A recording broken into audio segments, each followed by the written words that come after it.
Kalau memang Bapak Jokowi terpaksa harus mencabut laporan yang di Polda Metro Jaya, saya berjanji saya akan minggat dari negara yang saya cintai ini, Pak. Saya sudah tidak percaya lagi dengan hukum yang berlaku di Indonesia. Ada orang yang sudah dihina, ada orang yang sudah dicemarkan nama baik, tetapi malah mengalah. Saya tidak akan percaya itu. Bapak Jokowi, tolong jangan cabut laporan Bapak yang ada di Polda Metro Jaya. Ini saya kira mengejutkan ini ya, bahwa proses laporan Joko Widodo ke Polda Metro Jaya tempo hari dan dinyatakan bahwa laporan Jokowi ke Polda Metro Jaya itu gugur. Ternyata Allah membukakan mata, ini campur tangan Tuhan ini. Tiba-tiba KPU bisa menunjukkan. Itu ternyata menggetarkan institusi lain. Kenapa? Kami mendaftarkan perkara kepada Komisi Informasi Jawa Tengah. Ya, ternyata dia tanya, Pak, tapi itu benar. Nah, kalau benar gimana? Bener Pak itu Pak, iya bener. Dia kaget, padahal kami belum diperiksa, belum ada relas, tahu-tahu dia mend-DM kami, itu bener. Artinya ini kulminasi, kalau aku tadi bilang total football ini nanti digulung semua.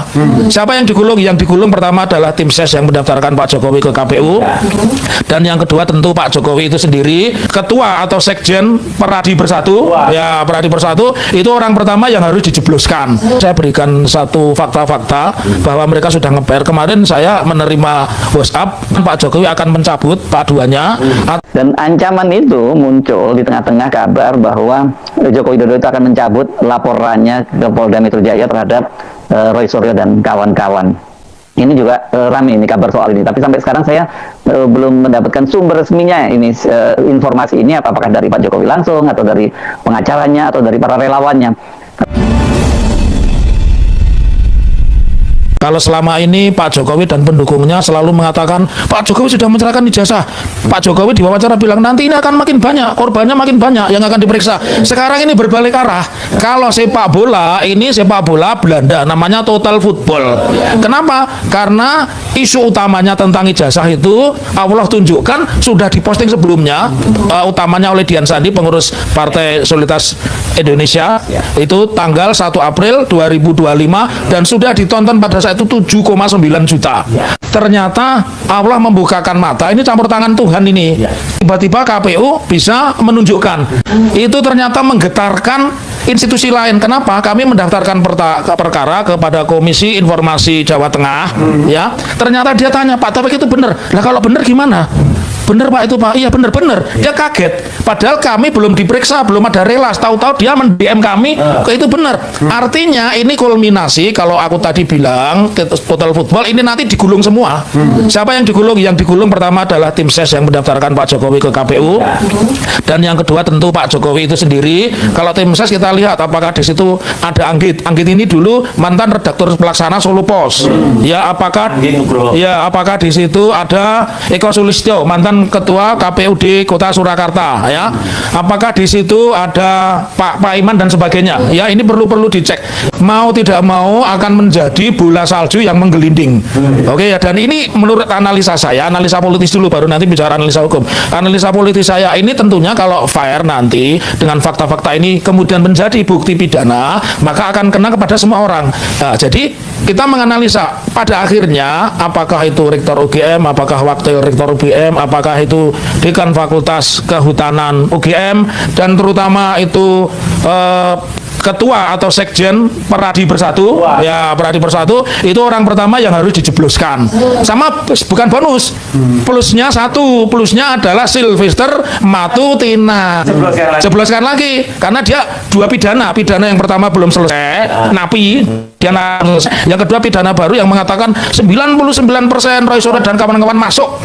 Lalu yang kedua, karena di situ sudah dipublikasikan dan sumbernya sama, berarti semua orang yang kemarin mengatakan bahwa ini benar, ini asli, dan mengatakan Roy Suryo, Tifa, dan Rismond itu sebagai menyebarkan kabar bohong, merubah data. Saya meyakini hal inilah yang sekarang kita bicara secara dari aspek pidana. Hal inilah yang mendasari kenapa Mabes Polri sejak 25 April ya sampai dengan hari ini tanggal 4 Oktober. Jadi kalau saya menghitung 6 bulan, Mei, Juni, Juli, Agustus, September, Oktober, ternyata tidak berkelanjutan walaupun ditekan oleh Ketua Peradi Bersatu. Dari fakta-fakta ini buat Termul dan siapapun yang bertanya, kenapa Rismond belum ditangkap, Roy belum ditangkap, Tifa belum ditangkap? Ya karena memang tidak, polisi berhitung juga lawan mereka tidak bukan orang yang cemen, ya. Lawan mereka itu benar-benar alumni Bulak Sumur, Universitas Gajah Mada, ya. Dan yang pasti mereka mendasarkan pada bukti-bukti ilmiah yang bisa dipertanggungjawabkan, antara lain buku ini. Walaupun saya sering bully, wah jualan bukunya nggak laku, yang beli ini pasti orang pinter dan punya duit karena bukunya nggak murah. Kalau buku kamu kan dibagi-bagi gratis, ya. Ini pasti yang beli ini pasti orang punya duit dan pinter. Jadi udah, kalau termul cebong kodok nggak mungkin mampu beli ini, ya kan. Nasi 10.000 mabuk aja dibela-belain sehat kok, ya. Oleh karenanya perkara ini harus berlanjut. Sekarang kepolisian hanya memiliki 2 opsi, dan ini saya berikan satu fakta-fakta bahwa mereka sudah ngeper. Kemarin saya menerima WhatsApp, kemungkinan Pak Jokowi akan mencabut Pak-duanya, atau kalau kita kutip pendapatnya salah satu ketua PSI, Bang Refli, siapa itu? Ahmad Ali, ya. Ya, Ahmad Ali kan mengatakan Pak Prabowo ini harusnya sudah mengambil alih ini. Ya, ini menunjukkan mereka dalam bahasa Betawi itu ngeper, ya. Dalam bahasa Betawi itu ngeper, kalau bahasa Jawa itu ajur ajer. Ajur ajer, maju tatu, mundur hancur. Ya. Dan ancaman itu muncul di tengah-tengah kabar bahwa Joko Widodo itu akan mencabut laporannya ke Polda Metro Jaya terhadap Roy Suryo dan kawan-kawan. Ini juga ramai ini kabar soal ini, tapi sampai sekarang saya belum mendapatkan sumber resminya ini, informasi ini apakah dari Pak Jokowi langsung atau dari pengacaranya atau dari para relawannya. Tapi masuk akal juga kalau mungkin ada kabar semacam itu, karena dengan dengan Roy Suryo memegang kopi ijazah asli yang di KPU, Pak, ini tentu situasinya buat Pak Jokowi ini tidak menguntungkan. Itu kalau dengan asumsi memang ijazahnya itu palsu seperti yang dikatakan oleh Roy Suryo. Roy Suryo kan selalu menyatakan 99,9% selalu menyatakan seperti itu. Dan juga orang kemudian kan sekarang ini mulai bertanya-tanya, kenapa Pak Jokowi ini kok sulit. Halo teman-teman, kembali lagi dengan saya di channel YouTube ini. Seperti biasa, saya akan kembali membacakan komentar ataupun tanggapan netizen setentang dengan cuplikan video sebelumnya. Di mana pada cuplikan video sebelumnya kita akan melihat sebuah pernyataan yang mengatakan bahwa Jokowi telah mencabut laporannya di Polda Metro Jaya dan para termul pun akan segera masuk penjara. Bahkan ada yang sampai kabur ke luar negeri. Nah, mengenai hal itu, saya akan membacakan komentar ataupun tanggapan netizen. Dimulai dari komentar yang pertama. Di sini dari Listiawati mengatakan, doa kami rakyat miskin untuk Bang Roy Suryo, Dr. Tifa, Bang Refli Harun, serta semua yang membela kebenaran. Semoga sehat dan terus menjadi orang baik dan juga jujur untuk menegakkan keadilan. Kemudian dari Subir Sukrino mengatakan, Jokowi itu tidak punya ijazah yang asli. Ijazahnya produk pasar pramuka. KPU segera usut dan panggil Jokowi. Untuk para alumni Fakultas Kehutanan UGM, segera muncul yang merasa seangkatan Jokowi untuk klarifikasi. Tuhan pasti akan membuka persoalan ijazah yang rumit ini menjadi yang terang benderang. Doa seluruh rakyat Indonesia dari seluruh kepercayaan terus terdengar oleh Allah untuk membantu mereka yang memperjuangkan keadilan. Kemudian dari Ilham Tarban mengatakan, modus 1001. Hukum pesanan berdasarkan bayaran dengan 1001 bukti pun tidak akan diproses dengan segala dalil. Tidak cukup bukti. Tapi kalau hukum berdasarkan kebenaran sejati, berkeadilan, baru 1 bukti sudah diproses. Bahkan ada tanpa bukti, ijazah asli pun orang yang memasalahkan sudah masuk penjara. Contohnya Bambang Tri dan Gus Nur. Sylvester sudah ketok palu bersalah, malah tidak dipenjara. Itu fakta hukum pesanan. Apakah yang seperti ini dikatakan adil?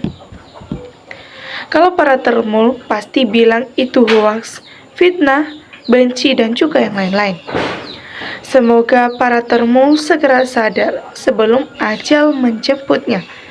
Karena kalau mati dalam membela kebenaran, itu mulia, berpahala, dan sebaliknya, kalau mati dalam kebohongan, menutupi kebohongan, itu adalah dosa.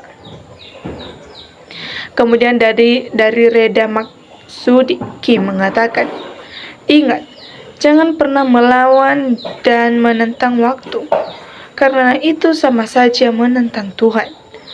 Tuhan saja bersumpah demi waktu, tapi justru para gerombolan penjilat dan penjahat, serta para gerombolan pengkhianat yang ingin melawan Tuhan, hanya tinggal menunggu waktu dan azab yang akan diterima.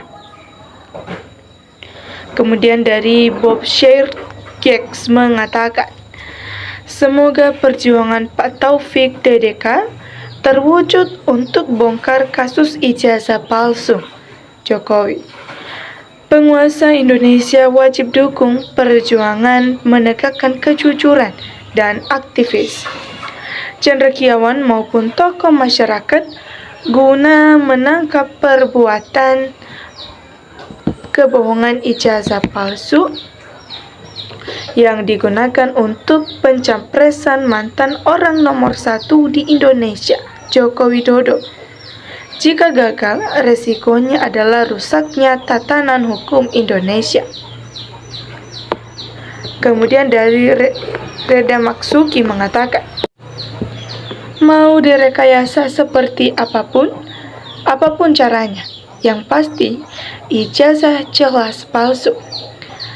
Jadi, hukum jangan diobok-obok, tak bermartabat, hanya membela kejahatan untuk melindungi kejahatan dan pengkhianat pada rakyat dan juga negara.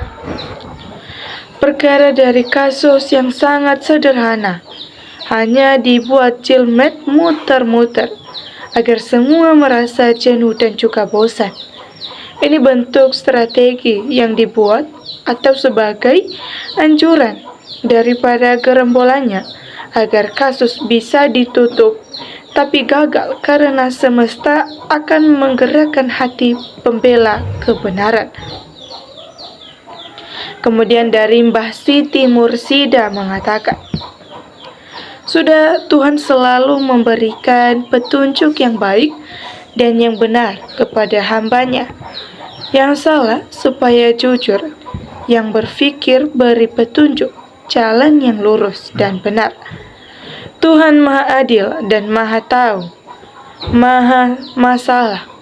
Ijazah yang satu kok tidak selesai-selesai, berbelit-belit, bertele-tele sampai bertahun-tahun. Tolong supaya masalah ijazah ini segera diselesaikan dengan baik. Kemudian dari Asatina mengatakan, hal sepele sampai berlarut-larut. Ini karena aparat hukum tidak bekerja secara profesional. Mau dicabut atau tetap berlanjut, tetap tak selesai. Hanya karena hukum tajam ke bawah, tumpul di atas. Negara akan makmur dan sejahtera jika ada hukum yang adil.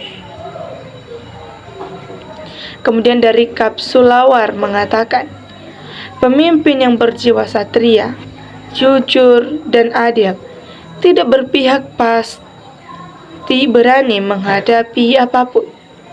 Jika benar ijazah Pak Jokowi asli, kenapa tidak berani hadir dan membawa ijazah aslinya di saat sidang dan di pengadilan? Kemudian dari Karmin mengatakan, musibah itu sudah ditunjukkan padaku di tahun 1999 dan